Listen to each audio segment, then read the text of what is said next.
Perkenalkan, nama saya Ali Ansori. Saya berasal dari Karangharjo dan ini calon istri saya namanya Puji Nafidatul Ulya, bisa dipanggil Ulya, dari Desa Sulangkulon. Alhamdulillah dengan adanya bimbingan ini kita bisa mengetahui suatu hal yang belum kita tahu dan semua materi sudah kita rangkum di buku catatan yang sudah disediakan oleh pihak panitia. Kemungkinan nanti akan kita bahas lagi sama calon istri saya untuk menemukan jawabannya dan bisa menjadi keluarga yang lebih baik lagi untuk cita-cita saya. Sebelumnya saya menyampaikan terima kasih kepada pihak KUA karena dengan adanya bimbingan pranikah, kita yang seumur sekian masih remaja kan belum mengetahui tentang apa-apa tentang menikah atau belum berpengalaman. Jadi dengan diadakannya bimbingan pernikahan ini kita menjadi tahu karena tidak kita dapatkan dari manapun selain di sini. Jadi sangat membantu kami untuk menjadi keluarga yang sakinah mawaddah warahmah. Ya, untuk harapan kedepannya kita bisa dipermudah untuk acara pernikahannya dan kita bisa menjadi keluarga yang sakinah mawaddah warahmah yang sesuai yang dibahas tadi oleh narasumber. Semoga kelak bisa menjadi orang tua yang perfect bagi anak. Tepuk sakinah. Berpasangan, berpasangan, berpasangan. Janji kokoh, janji kokoh, janji kokoh. Saling cinta, saling sayang, saling hormat, saling ridho. Musyawarah untuk sakinah. Tepuk tangan untuk kita semua. Oke, duduk kembali boleh.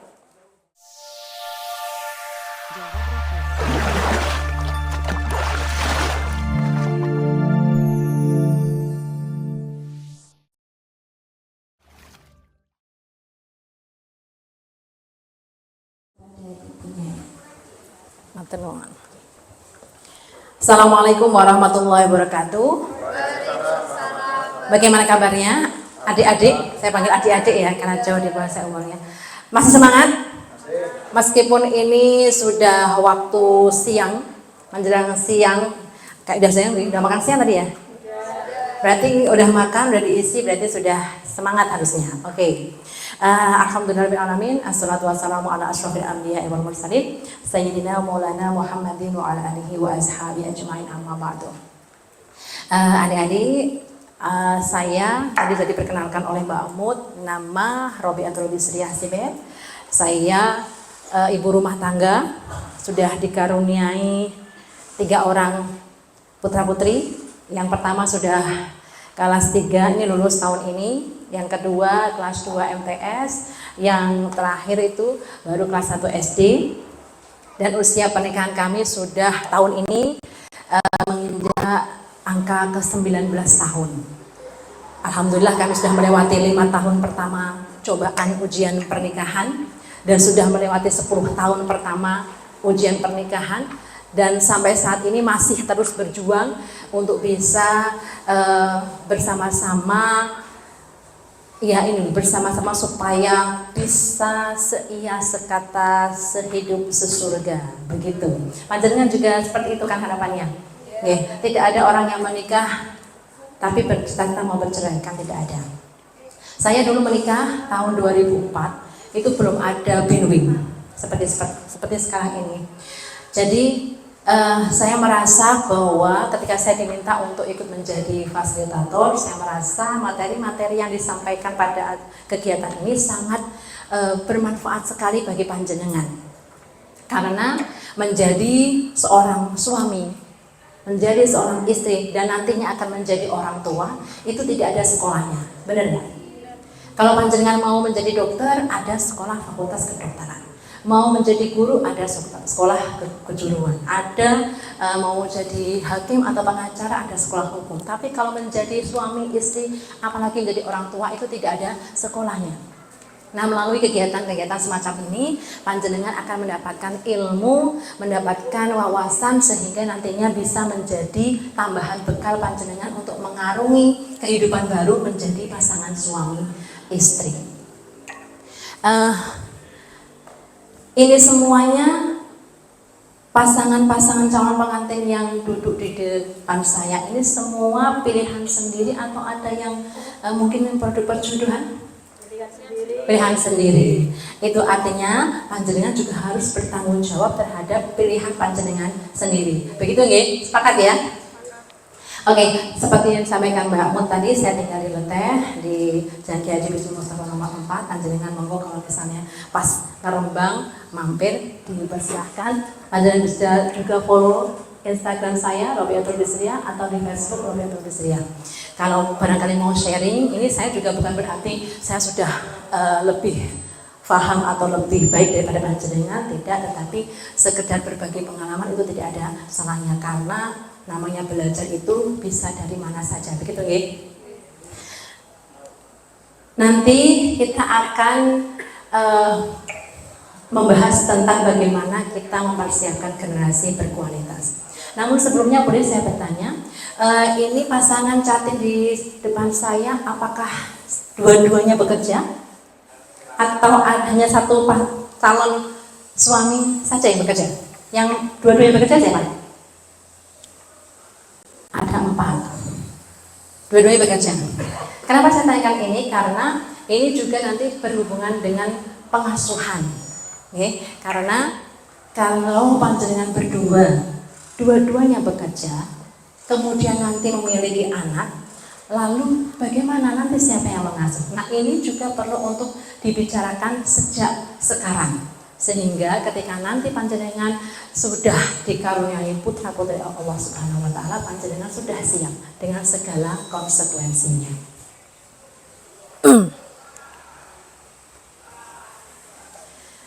Salah satu tujuan pernikahan adalah untuk mendapatkan keturunan. Tetapi mendapatkan keturunan itu bukan satu-satunya tujuan pernikahan. Sepakat? Sepakat nih. Kenapa? Karena memperoleh keturunan itu adalah rezeki dari Allah Subhanahu wa taala.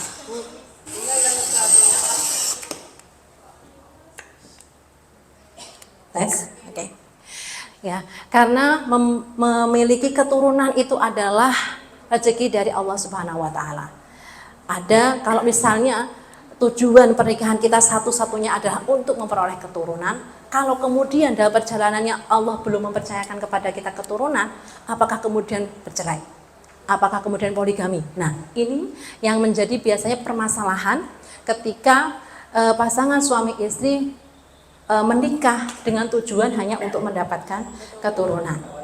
Maka perlu kita masukkan ke dalam mindset kita bahwa menikah itu untuk memiliki keturunan hanyalah salah satu tujuan dari pernikahan. Tapi tujuan utama ada agar kita mendapatkan sakinah, kedamaian, mawadah penuh dengan cinta kasih dan rahmah dan kasih sayang. Dan tambah lagi maslahah. Sakinah, mawadah, rahmah, wa maslahah. Apa itu maslahah? Maslahah itu keluarga kita sudah sakinah, sudah penuh dengan kedamaian, sudah penuh dengan cinta kasih dan kasih dan rahmah, ya. Tapi juga bisa memberikan manfaat untuk lingkungan sekitar, itu maslahah. Semoga nanti panjenengan dan juga saya bisa menjadi keluarga yang sakinah, mawadah, rahmah, wa maslahah. Amin ya rabbal alamin. Oke, karena meskipun memiliki keturunan itu adalah rezeki dari Allah, hak prerogatif Allah, tapi kita sebagai manusia juga perlu untuk ikhtiar, mengupayakan ketika nanti misalnya setelah akad nikah kok diberi rezeki langsung hamil istrinya, kita juga perlu untuk mempersiapkan supaya yang sudah diamanahkan kepada kita itu menjadi generasi yang berkualitas. Apa sih generasi yang berkualitas itu? Generasi yang berkualitas adalah generasi yang memiliki mutu yang baik. Dan Islam menuntun kita untuk membangun generasi yang kuat, berdaya, sejahtera, dan bertakwa. Tentu panjenengan semua menginginkan mendapatkan putra-putri yang seperti itu, bukan? Nah, sebelum kita nanti akan membahas tentang bagaimana kita menciptakan atau mempersiapkan generasi berkualitas, itu ada aspek-aspek yang perlu untuk kita pertimbangkan. sebelumnya. Yang pertama adalah merencanakan kehamilan. Ini berdua pasangan ini sudah pernah sebelumnya membicarakan atau berdiskusi, nanti habis akad nikah kita langsung ini ya, langsung tancap gas ya, langsung hamil ya. Atau dek, engkau nganu sik ya, aku soal isih duwe mimpi-mimpi, aku yo Mas, engkau wae ditunda sik, kabeh sik. Ada yang sudah ngobrol-ngobrol soal itu? Belum. Nah, ini penting ya. Kenapa? Karena merencanakan kehamilan ini perlu dibicarakan bersama. Karena apa ya, itu tadi, kalau tidak kita bicara, yang satu pengen langsung duwe anak, sing siji isih pengen melanjutkan cita-cita, masih ingin berkaya dan lain sebagainya. Nah, ini nantinya akan menimbulkan konflik kalau tidak kita bicarakan dan kita carikan solusinya. Makanya perlu direncanakan. Kemudian yang kedua, setelah kemudian sudah merencanakan, oke, kita nanti pokoknya sedikasihnya. Kalau diparingi Gusti Allah ya alhamdulillah, nek durung ya wis sabar. Tapi kalau kemudian sudah diberikan kepercayaan oleh Allah, mendapatkan keturunan, hamil istrinya, nah ini langkah yang berikutnya adalah perlu untuk menjaga dan merawat kehamilan. Nah ini pasangan suami istri ini harus saling bekerja sama, karena istri hamil itu kan bukan ujuk-ujuk ya, pasti ada sumbangsinya dari suami. Tadi sudah disampaikan di materi reproduksi ya, bagaimana anak itu bisa di rahim kita. Nah, ketika istri panjenengan sedang hamil, ini ada yang merokok. Nah, kalau yang merokok diusahakan nanti kalau misalnya istrinya sudah positif hamil, jangan sampai merokok di depan istrinya. Ya. Nah, ya, jangan tuh karena nanti istrinya bisa menjadi perokok pasif. Dan itu bisa berpengaruh kepada janin. Nah, sebisa mungkin kalau misalnya mau merokok, ya agak jauh keluar dari rumah, ya. Jangan sampai merokok di kamar, karena kamar itu apalagi kalau ventilasinya tidak baik, itu nanti uleng-ulengan, ya. Nanti kasihan istrinya.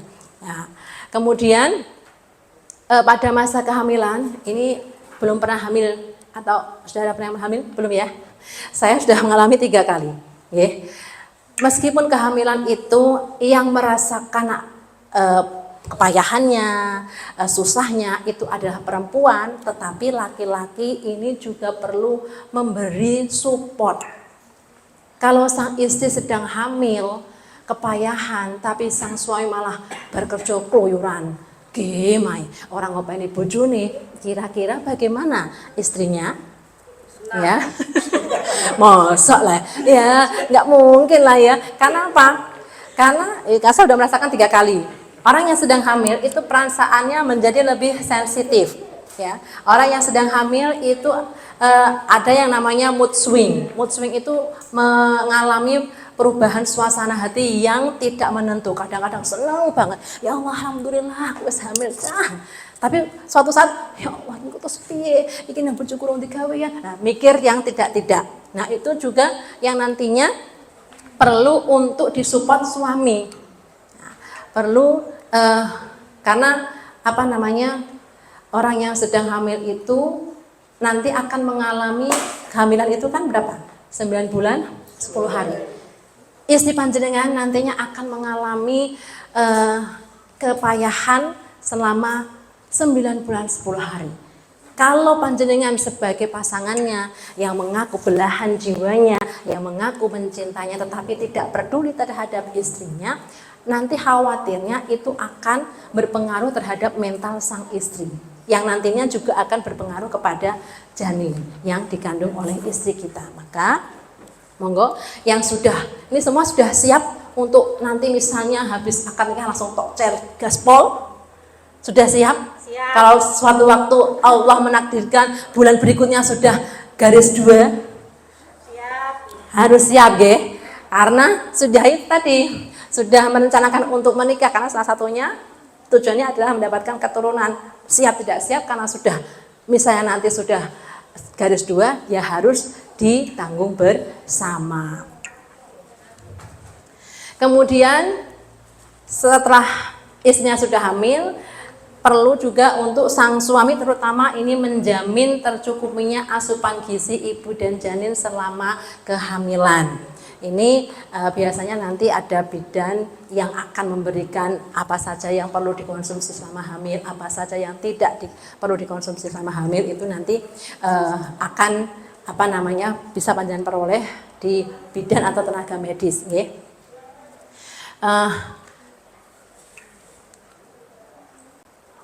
Ini sebelum kita ke peran dan tanggung jawab orang tua, saya pengen, ini ada berapa? 1, 2, 3, 4, 5, 6, 7, 8, 9 pasang, jadi 2 kelompok saja boleh. 1, 2, 3, 4, 1, 2, 3, 4, 5. 2 kelompok agak ke sini Mas. Geser. Nanti panjenengan, saya minta untuk berdiskusi, satu kelompok berdiskusi. Panjenengan nanti kalau punya anak, pengen anak yang seperti apa? Panitia boleh minta kertas 2.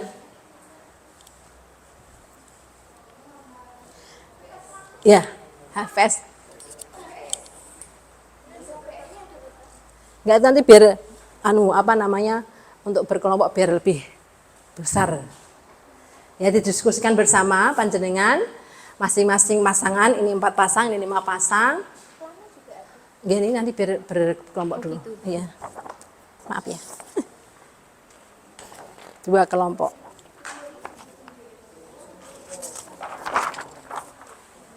Monggo siapa yang mau nulis? Bisa dituliskan di situ. Kalau nanti Allah sudah menakdirkan panjenengan memiliki anak atau keturunan, panjenengan ingin anak panjenengan itu seperti apa? Anak impian yang panjenengan harapkan ketika nanti sudah dikaruniai oleh Allah seperti apa? Monggo bisa ditanya ke berbagai pasangan. Pengen di anak sendiri. Masing-masing boleh mengutarakan pendapatnya, nanti dibacakan.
Sudah?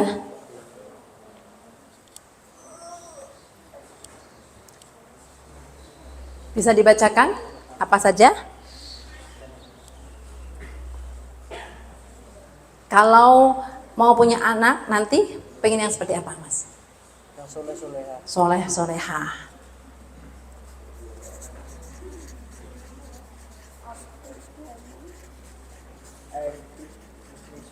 Selain itu, apa lagi? Menghafal Quran. Menghafal Quran.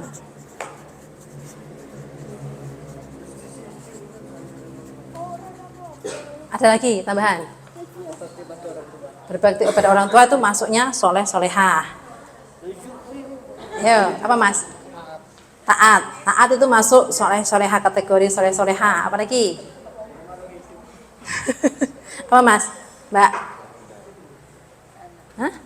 Masuknya udah soleh-soleh semua. Cuman itu aja. Pasti ada lagi dong. Jangan pengennya punya anak seperti apa? Bermanfaat. bermanfaat,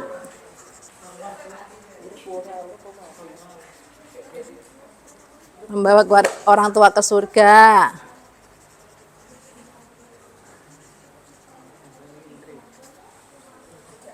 Mbak? Berbakti kepada orang Ya, soleh-soleha. Selain itu, apa? Nggak pengen punya anak yang sehat? Hah? Hah? Sehat ya? Sehat. Sehat atau normal? Oke. Terus? Bermanfaat sudah. Bejo dunia akhirat.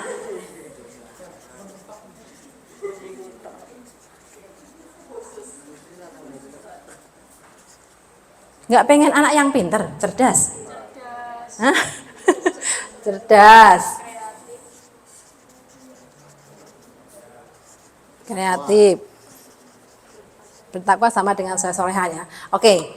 Sekarang ini adalah gambaran anak idaman menurut panjenengan. Soleh-soleha, penghafal Quran, bermanfaat, membawa orang tua ke surga, sehat atau normal, bejo dunya akhirat, cerdas dan kreatif. Nah, kalau panjenengan menginginkan anak idaman yang seperti tersebut di papan, lalu panjenengan sebagai orang tua harus menjadi orang tua yang bagaimana supaya melahirkan atau bisa menciptakan anak-anak yang tersebut di kertas ini. Monggo dirembuk lagi. Ya, karena anak itu kan nggak mungkin panjenengan dikawini langsung ujuk-ujuk soleh solehah, ujuk-ujuk pinter kan buatan ya. Melalui proses dari kita orang tuanya. Nah, sekarang panjenengan sebagai orang tuanya kalau pengen anaknya seperti ini soleh solehah, cerdas, sehat dan sebagainya, apa yang panjenengan lakukan? Monggo dirembuk lagi masing-masing pasangan.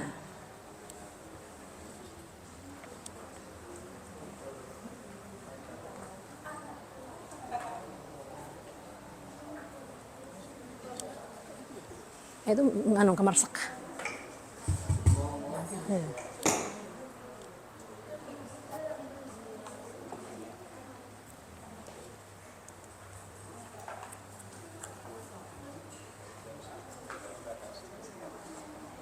Sudah? Kalau panjenengan pengen anak yang tadi soleh-solehah, panjenengan sebagai orang tua harus bagaimana? mendidik secara baik. Mendidik dengan baik.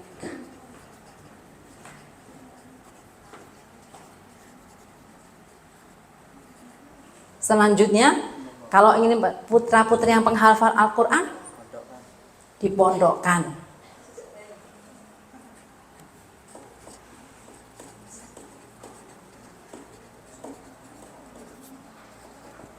Kalau ingin putra-putri yang bermanfaat,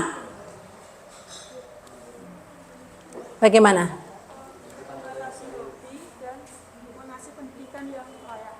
Tidak membatasi? Tidak membatasi hobi.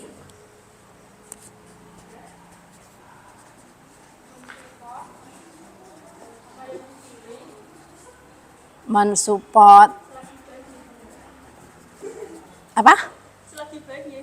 Oh. Mensupport apapun pilihan anak selagi itu positif ya. Mensupport apapun pilihan anak selagi itu positif. Ya, sama dengan yang di atas, mendidik, mensupport apa?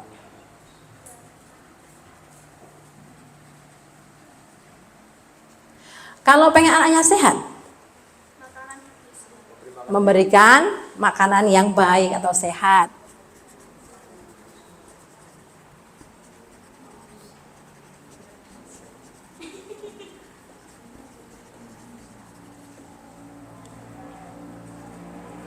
Kalau kreatif, sama tadi ya, tidak membatasi. Oke, ini adalah anak idaman menurut panjenengan dan orang tua idaman versi panjenengan. Supaya mendapatkan anak yang idaman adalah dengan yang pertama mendidik dengan baik. Monggo, selamat datang, bisa sebelah sini Mbak. Kemudian dipondokkan. tidak membatasi hobi selama itu positif dan mensupport apapun pilihan anak selama itu hal yang positif dan memberikan makanan yang sehat. Perlu nggak kita menjadi contoh? Nah, ini kurang ya. Berarti orang tua harus menjadi contoh, menjadi panutan, menjadi teladan.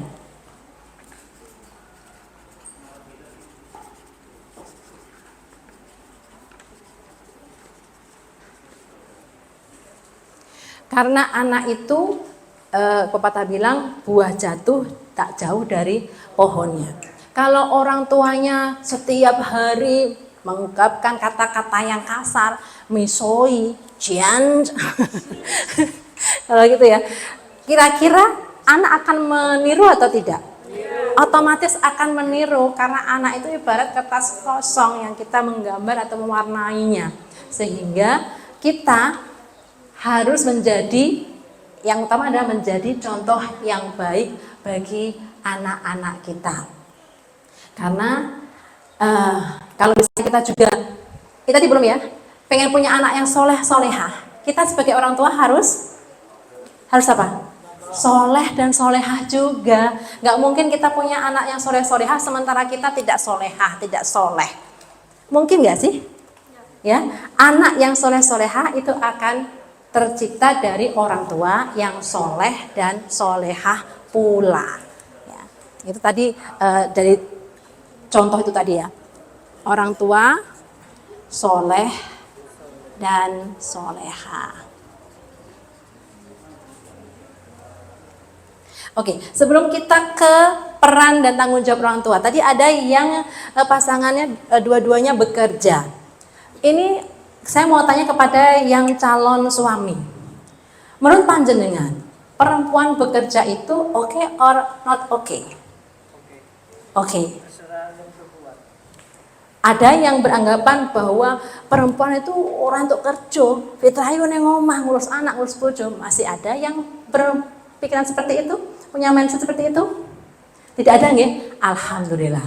Ya, meskipun dalam rumah tangga yang berkewajiban mencari nafkah itu adalah suami, tetapi ketika kemudian sang istri juga mencari atau bekerja, bukan untuk mencari nafkah, itu banyak perempuan yang bekerja tidak hanya karena mencari nafkah, tetapi karena dia ingin mengaktualisasikan dirinya.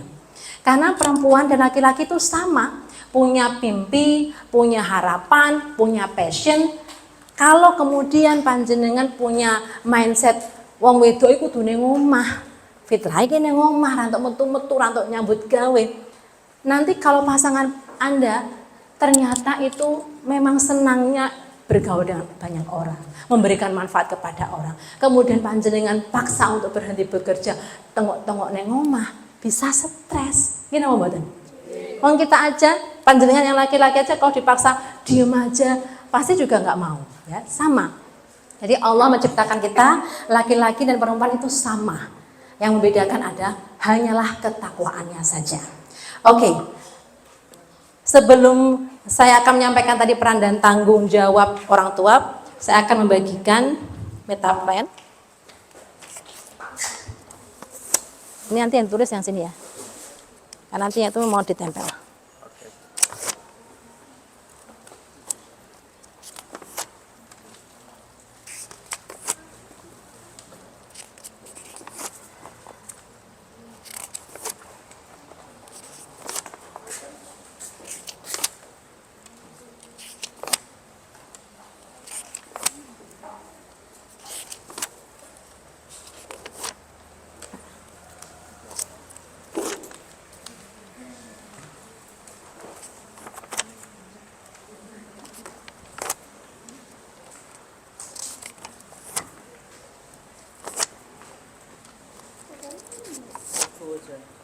Itu ada dia tuh.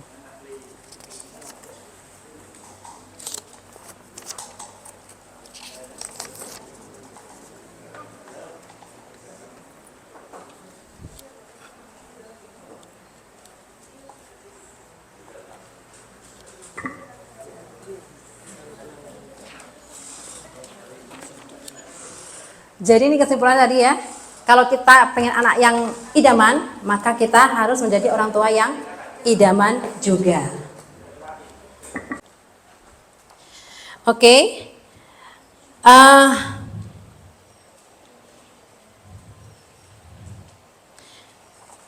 Ini Anda bisa menjawab di kertas.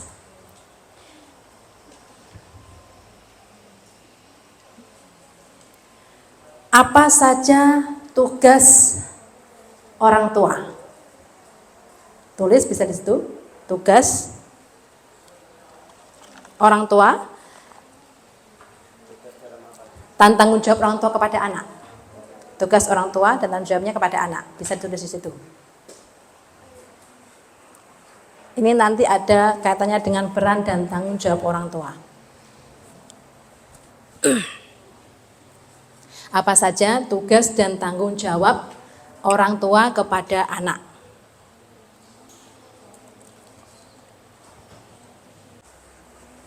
Peran dan tanggung jawab orang tua itu ada 4P, perawatan, pengasuhan, perlindungan, dan pendidikan. Nanti yang panjenengan tuliskan di situ, ditempel, di mana yang masuk ke perawatan, mana yang masuk pengasuhan, mana yang masuk perlindungan, dan mana yang masuk pendidikan. Ini adalah peran dan tanggung jawab orang tua.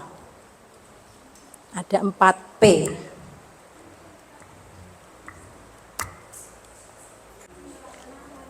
Kalau yang sudah bisa ditempel kertasnya, dicari yang sesuai dengan masing-masing 4P ini. P1, P2, P3, P4. Monggo yang sudah bisa ditempel.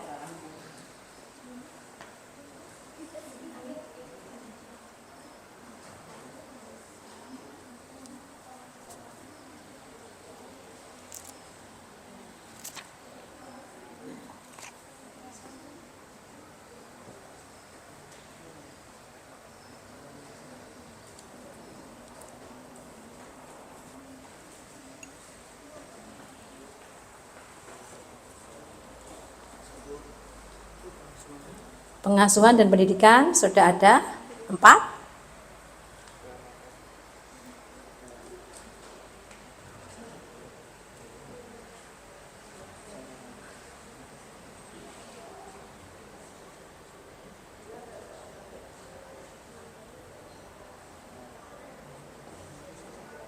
Monggo, yang sudah bisa tambahkan di sini. Untuk perawatan kira-kira seperti apa? Untuk perlindungan kira-kira seperti apa? Ini yang belum ada perawatan dan perlindungan.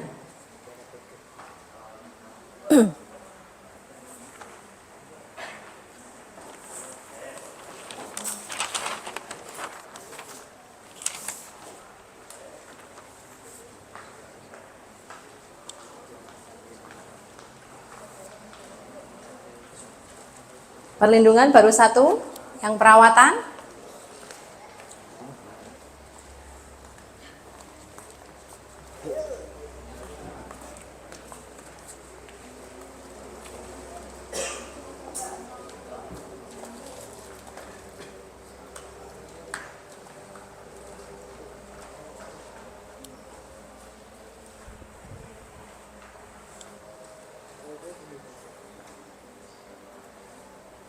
Oke.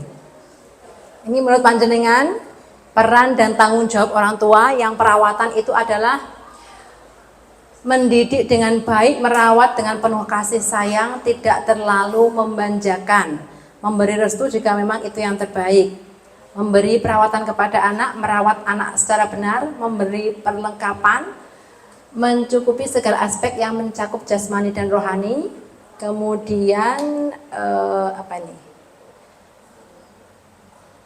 makanan yang sehat, memberikan rumah anak. Ini yang pertama apa ya? Untuk pengasuhan, memberi sandang pangan, memfasilitasi pendidikan, menikahkan anak. Waduh, belum sudah menikahkan anak. Ini baru aja menikah, sudah mau menikahkan anak aja ya. Membesarkan anak, mendidik anak, menikahkan anak. Mendidik anak supaya menjadi pintar dan memberikan contoh yang baik, mengasuh dan membimbing. Mendidik dan mencegah mensejahterakan. Kalau perlindungan membekali ilmu dunia luar. Ini perlindungan kenapa cuma sedikit ya?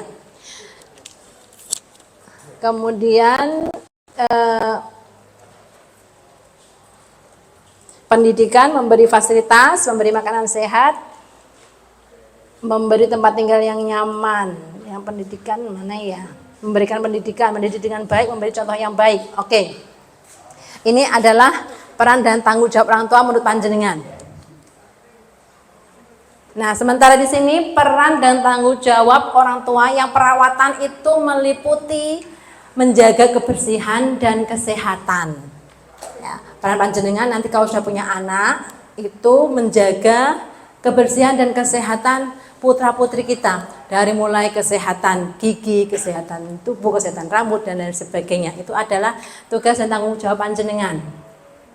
Untuk pengasuhan ini memenuhi kebutuhan pangan, makanannya yang sehat, ya, sesuai dengan kebutuhan dan usia anak.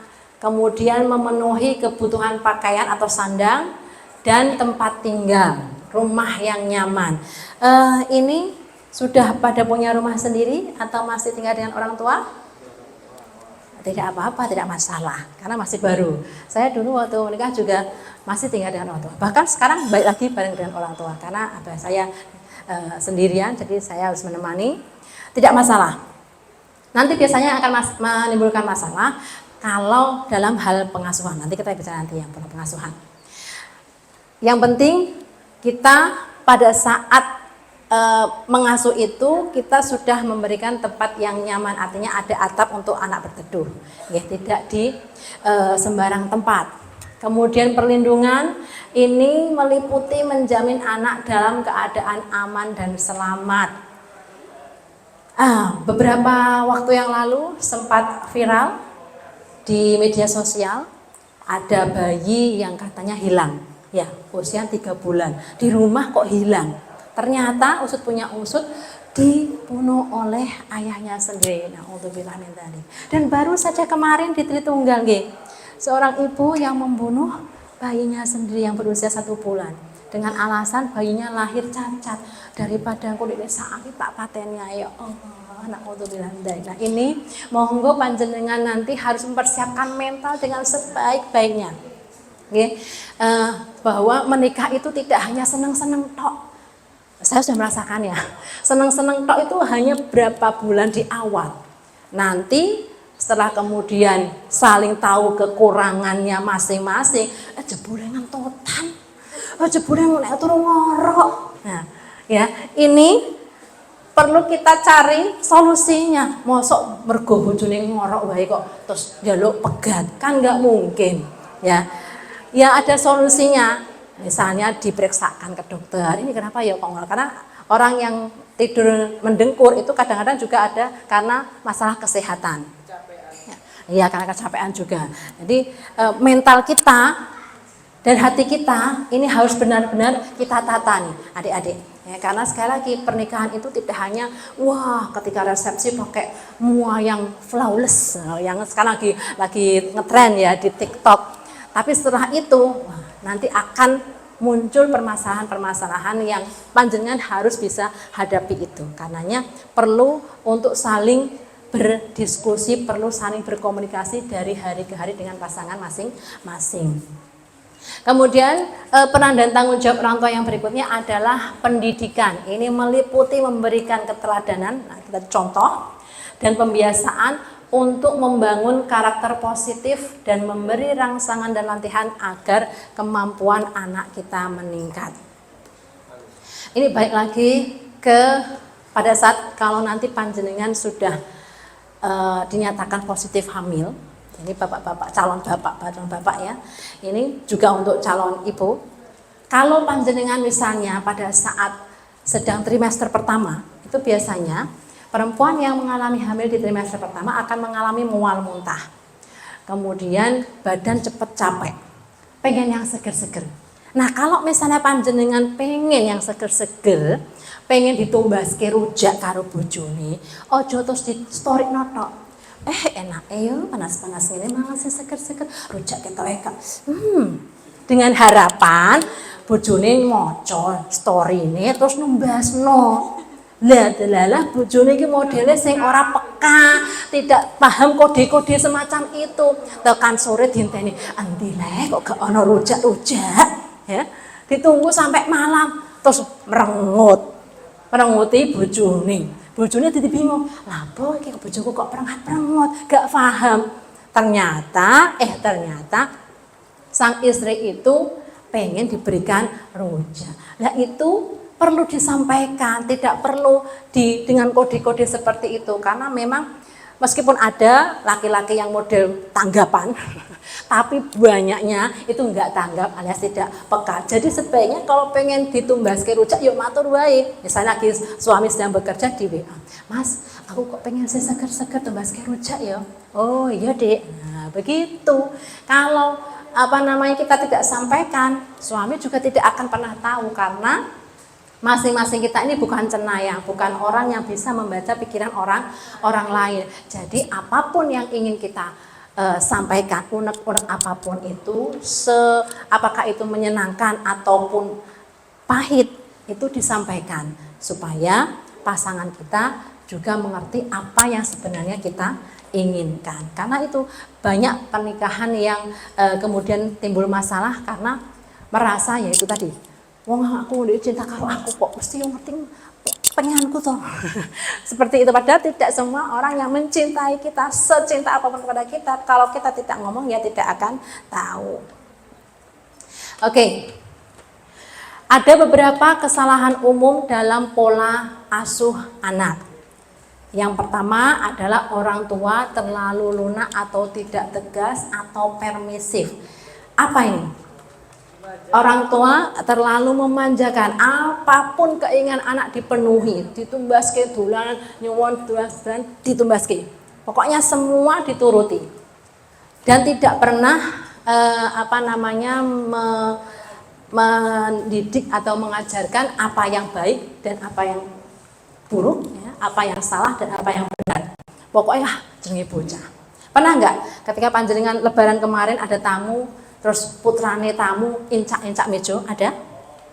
Pernah menemui? Nah, itu orang tuanya negur apa diam aja? Nah, kalau negur berarti itu baik. Tapi kalau orang tua yang permisif atau tidak tegas atau lunak, itu alah jenenge bocah yang ngono iku. Itu tidak bagus. Kenapa? Karena anak itu tidak akan pernah tahu apa yang dilakukannya itu baik atau benar kalau kita orang tuanya tidak memberitahukannya. Kalau anak dibiarkan naik di atas meja, encak-encak meja, wong tuwane ora ngandani, ora ndawuhi, mereka akan berpikir bahwa oh yang saya lakukan ini benar, wong ora ono sing ngelokno. Berarti aku ngene iki mah encak-encak meja iki ya gak masalah. Nah, itu nanti akan ada dalam pikiran anak kita. Kemudian yang berikutnya adalah pola komunikasi dan interaksi yang negatif. Sukanya bentak-bentak, sukanya marah-marah. Kemudian melabeli anak misalnya, "Oh bocah goblok, oh bocah ini." Ini jangan sampai terjadi. Apalagi nyun sewu untuk panjenengan yang calon ibu, karena ibu itu adalah al-madrasatul ula, pendidik pertama bagi anak. Sebisa mungkin kita menjaga lisan kita, karena ucapan ibu itu adalah doa. Kalau kata Bang Haji itu keramat, kutukannya menjadi kenyataan. Sebisa mungkin kalau nanti misalnya panjenengan sudah dikaruniai putra putri kok dilalah dikersake Gusti Allah punya putra putri yang luwih disera karuan saking mulai, itu jangan terus ngomongin bocah kok nakal. Sebisa mungkin diganti kosakata yang negatif diganti dengan yang positif. Bocah kok pinter ya Allah, pinter, meskipun hatinya kok gregeteng nggih, tapi diusahakan yang keluar itu adalah kata-kata yang positif. Oh, pinter ya Allah, cerdas banget, Masya Allah, sesuk jadi presiden. Nah, supaya apa?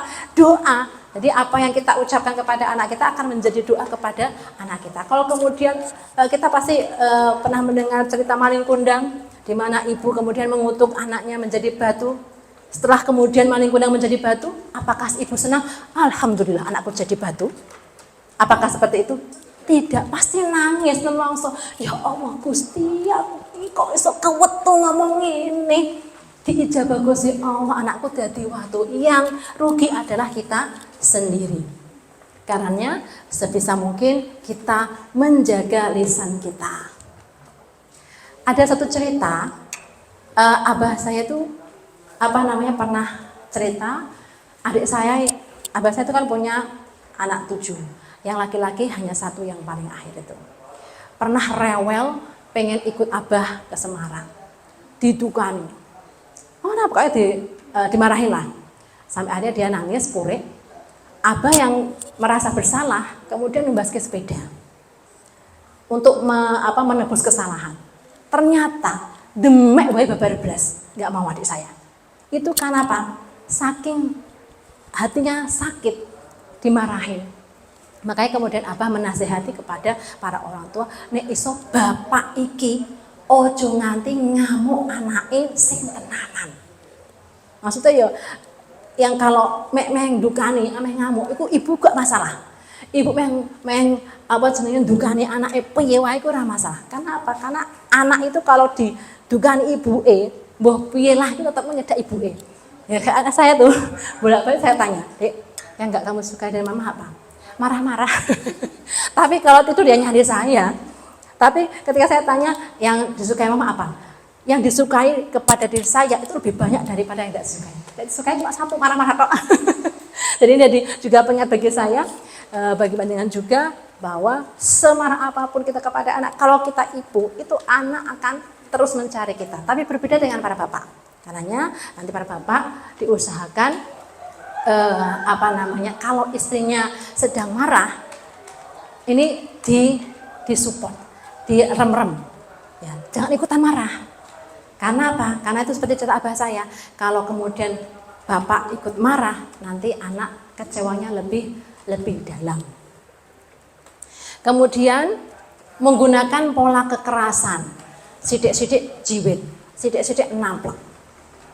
Di sini ada yang dulu celiannya dibegitukan sama orang tuanya? Alhamdulillah. Ada? Ada. Kalau ada, berhenti di panjenengan nggih. Jangan diteruskan kepada anak. Ya. Sebisa mungkin trauma masa kecil kita itu yang di pola asuhnya keras oleh orang tua itu berhenti di kita. Kalau bisa nyari pertolongan mas atau healing ya istilahnya untuk mengobati supaya trauma itu tidak keluar. Karena khawatirnya kalau pas kita emosi kemudian trauma kita masa kecil kita keluar lalu terlampiaskan kepada anak. Kalau panjenengan mendapatkan orang tua yang penuh kasih sayang, syukurilah, alhamdulillah. Masih ada semuanya orang tuanya? Alhamdulillah. Orang tua itu adalah jimat kita. Oke. Sebisa mungkin jangan sampai kita menyakiti. Kalau kita belum bisa membahagiakan, paling tidak jangan sampai menyakiti. Saya sudah kehilangan satu jimat saya. Ibu saya sudah meninggal 7 tahun yang lalu dan saya merasakan betul bahwa kehilangan ibu itu sebuah kesedihan yang mendalam. Karena apa? Karena kita biasa curhat dengan ibu, tanya-tanya apapun dengan ibu. Setelah ibu tidak ada, biasanya penyesalan baru datang belakangan. Karenanya monggo mari kita hadiahkan Fatihah untuk orang tua kita. Mudah-mudahan Allah senantiasa memberikan kesehatan, memberikan rahmat dan berkah kepadanya. Lahumul Fatihah. Iya karena Allah ya karena setangin.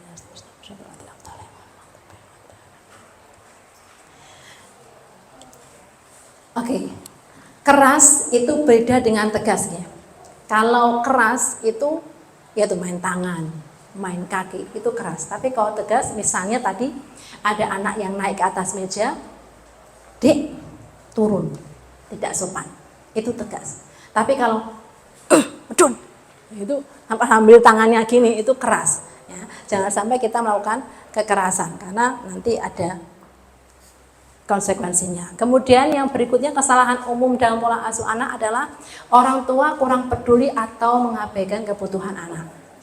Tadi panjenengan menyatakan rata-rata semuanya tinggal dengan orang tua.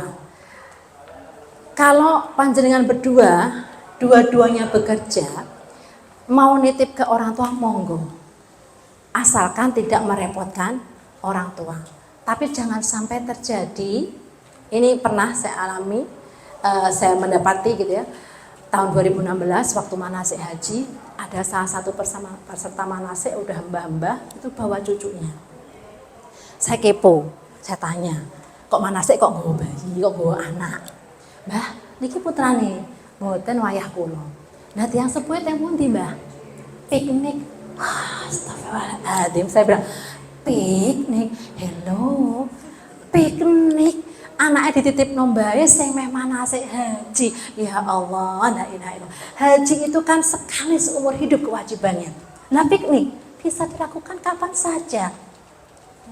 Ya nek piknik yo anake dijak lah yo ben baik iso fokus manasik. Ya, karena itu manasik haji itu penting sekali dan haji itu sekali seumur hidup kewajibannya. Nah, makanya nanti panjenengan kalaupun misalnya mau menitipkan anak monggo, tetapi juga dilihat dulu apakah orang tuanya repot atau tidak. Kemudian ada yang beralasan, wong tua kula niku malah seneng kok ngopeni. Ya seneng, tapi ya awak dhewe kudu ngerteni. Karena apa? Kita sudah sejak kecil dari mulai bayi sampai kita sudah dewasa, masa punya anak ya diopeni bapak ibu mosok ora saake. Ya. Kalau misalnya mau nitip, monggo bolehlah. Ketika bekerja boleh dititipkan. Tapi nanti kalau sudah selesai bekerja diambil lagi. Karena apa? Karena pengasuhan yang paling utama untuk anak itu adalah kita, orang tuanya, bukan kakek neneknya. Ya, sehingga monggo nanti dibicarakan kalau misalnya mampu untuk menitipkan, sekarang banyak tempat penitipan anak, dititipkan. Supaya apa? Supaya orang tuanya juga punya waktu untuk dirinya sendiri menikmati masa tuanya. Pak, prinsipnya selama kita belum bisa membahagiakan orang tua, jangan sampai kita menyakiti atau merepotkan orang tua. Siap? Siap, Ge? Oh, diundang. Mas, pokoknya ibu kabeh mau aku aku pengen jalan-jalan mau piknik loh. Jangan sampai terjadi seperti itu karena anak adalah tanggung jawab kita sebagai orang tuanya. Yang berikutnya adalah bagaimana supaya kita bisa menanamkan kedisiplinan kepada anak. Yang utama tadi adalah memberi contoh atau teladan. Kalau kita pengen anak kita rajin sholat, maka kita juga harus menunjukkan kalau kita rajin sholat dengan praktek, tidak hanya dengan ayo sholat. Ibu malah ndelok HP, malah ndelok sinetron.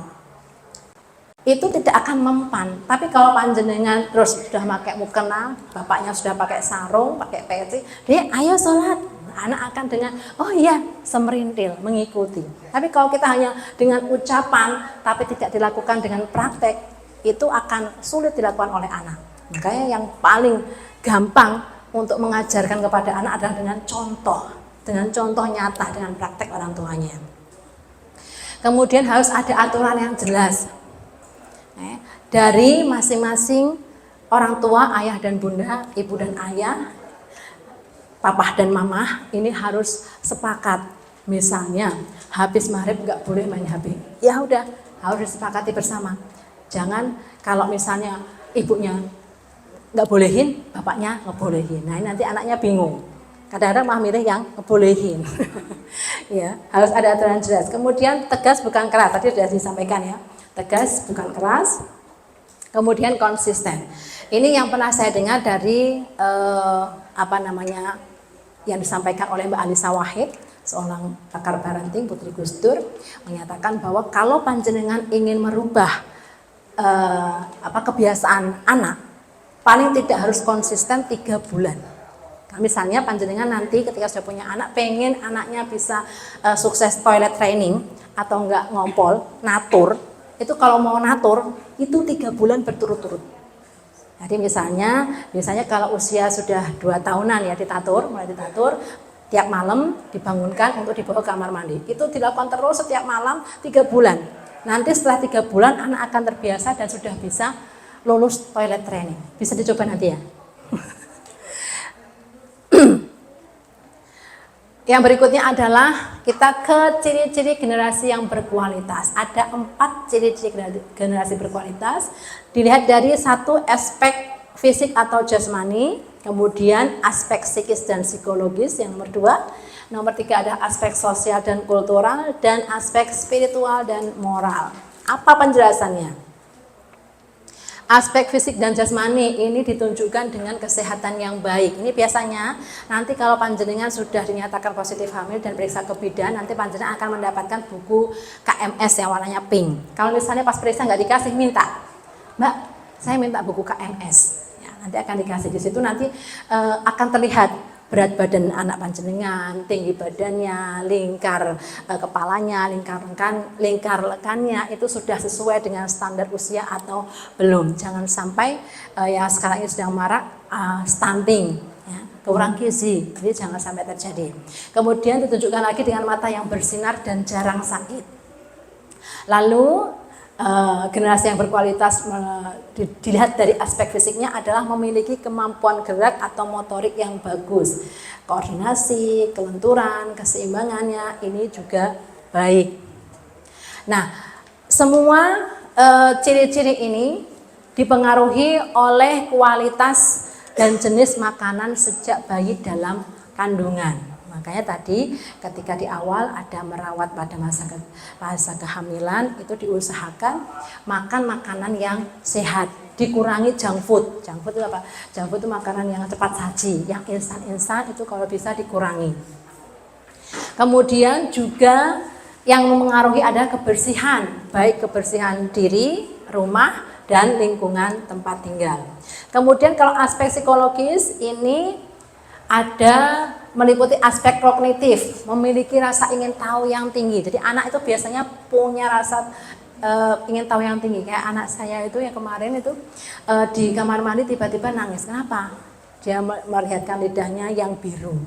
Loh, kenapa tuh? Ternyata dia pegang pen. Saya tanya, kamu pasti kepo ya kamu gigit-gigitin. Enggak, tadinya masih nggak ngaku. Ayo, ya kan nggak mungkin masa ujuk-ujuk ada tinta di situ. Iya. Jadi kan dia kepo, pengen ditiup tapi malah kesedot, jadi masuk. Jadi terus saya ingat, nah lain kali berarti nggak boleh gitu lagi. Ya, tinta itu, bolpen itu dipakai untuk nulis, bukan untuk digigit-gigit, apalagi dihisap nanti tintanya masuk ke mulut dan berbahaya. Kemudian selain rasa ingin tahu yang tinggi, memahami konsep ukuran, kreatif, imajinatif, dan lain sebagainya. Kemudian kalau aspek afektif, mampu menyampaikan emosi lewat ekspresi. Kalau marah ya marah, gedor-gedor. Kalau nangis ya nangis. Ya. Mampu memperhatikan dan memberikan respon dan lain sebagainya. Kemudian aspek psikomotor, meniru gerakan orang lain, melompat, menari, dan lain sebagainya. Ini ciri berdasarkan aspek psikis dan psikologis.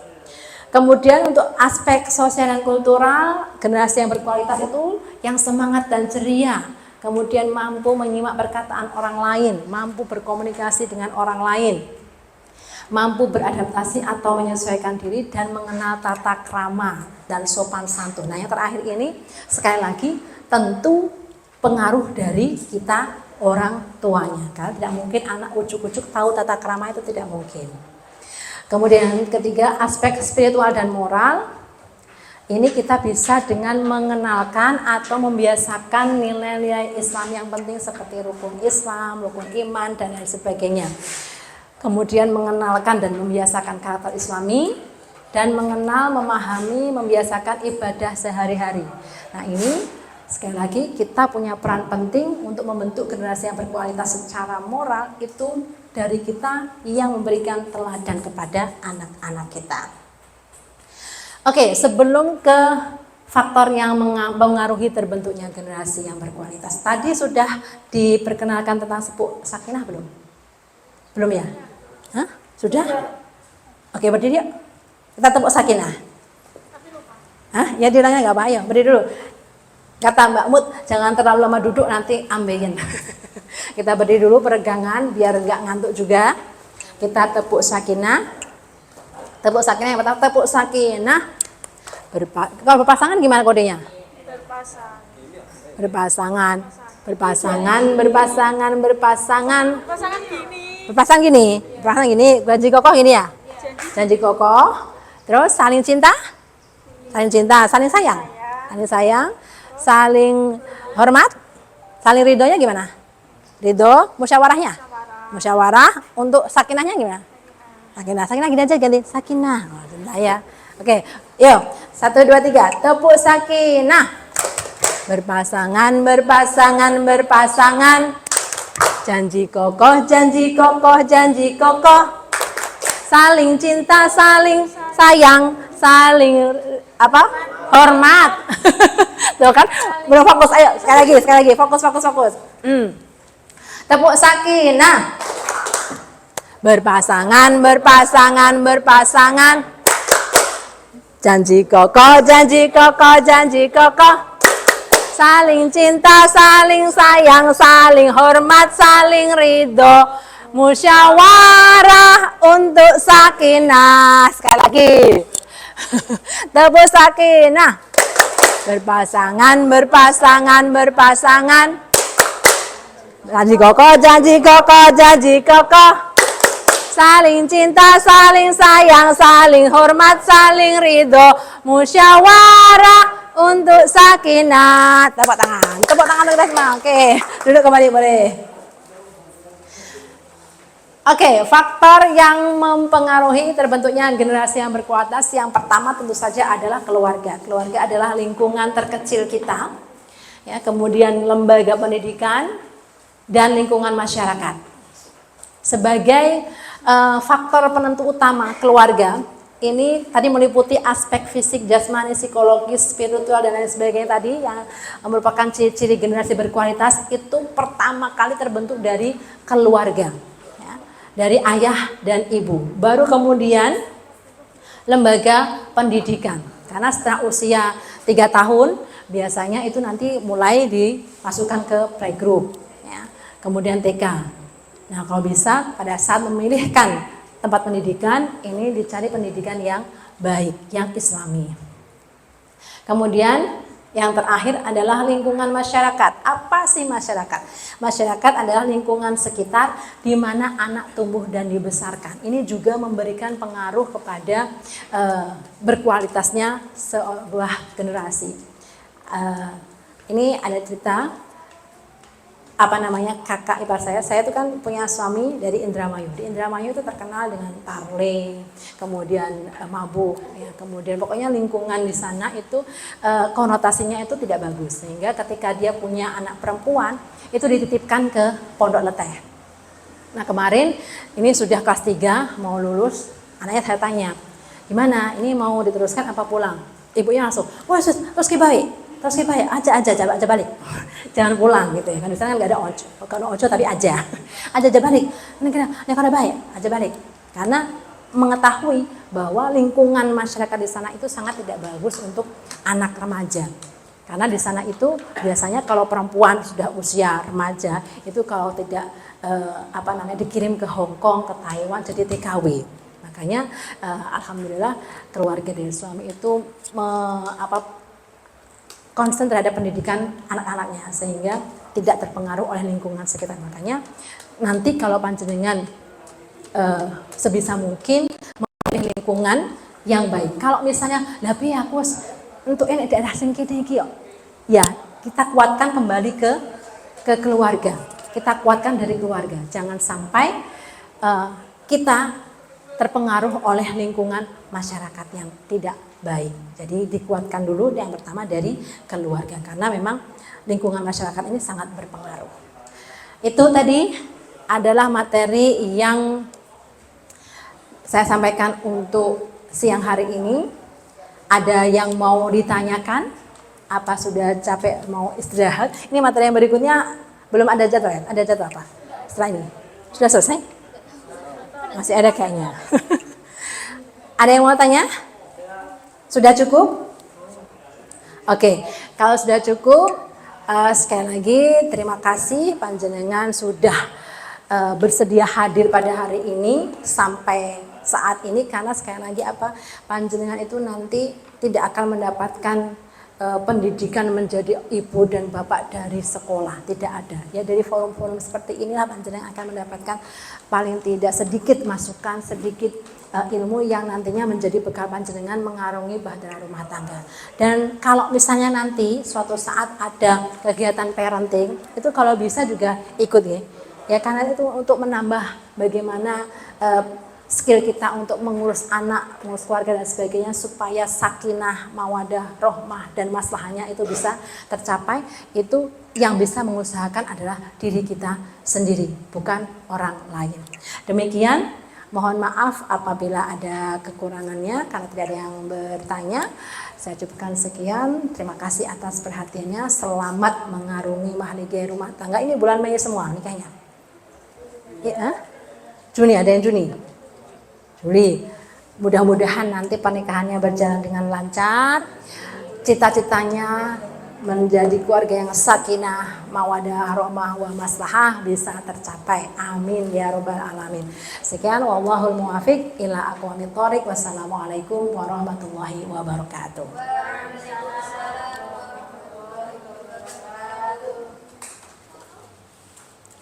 Iya, ya boleh. Lanjut foto dulu ya.